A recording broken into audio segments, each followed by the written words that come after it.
Hi guys, અમે આજે વહેલા 4 વાગ્યાના ઉઠ્યા હતા અને અમે જઈએ આયુષની હોસ્ટેલે. તો ચાલ ત્યાં જઈને મળીએ. આ છે આયુષની હોસ્ટેલ.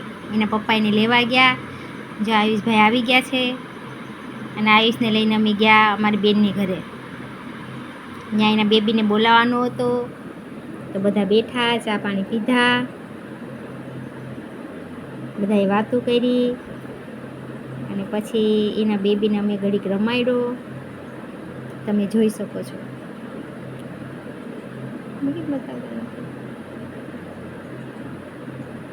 બહુ સરસ છે, ક્યુટ ક્યુટ બેબી.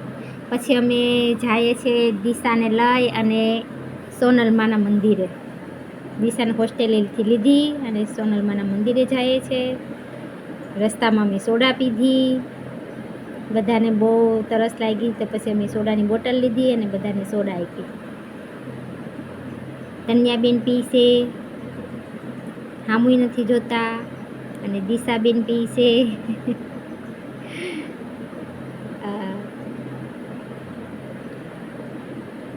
બધાને એક ગ્લાસ સોડા આપી અને પછી અમે જઈએ છીએ સોનલમાના મંદિરે. પણ જો રસ્તો બહુ ખરાબ છે, તમે જોઈ શકો છો ગાડી કેટલી હલે છે.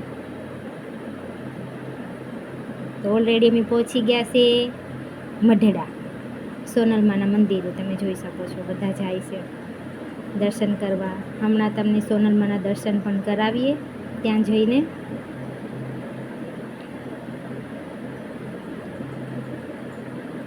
ખુશાલભાઈ આગળ આગળ ચાલવા માંડ્યા. આ છે સોનલમાનું મંદિર.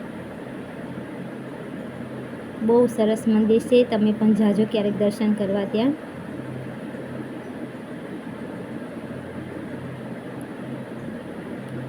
આ છે સોનલમાં.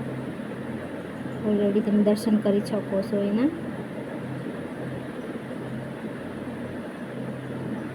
જય માતાજી.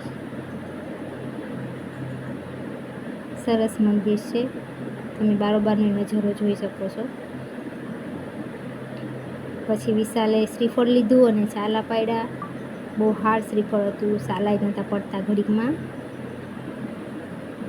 પછી ત્યાં બતક બહુ સરસ હતા, જો બધા એક લાઈનમાં ચાલે છે. તમે જોઈ શકો છો કેવા સરસ બધા ચડવા જાય છે. પછી મેં આખા મંદિરનો વિડીયો ઉતાર્યો. એ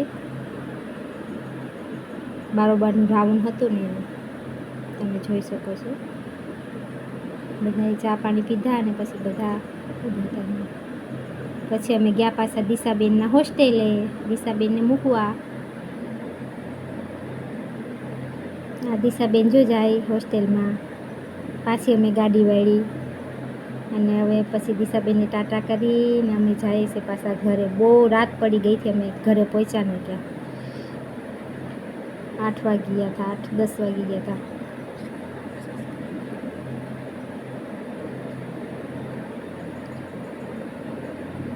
તો તમને અમારો વિડીયો ગમ્યો હોય તો શેર કરો, લાઈક કરો અને સબસ્ક્રાઈબ કરો. જય માતાજી.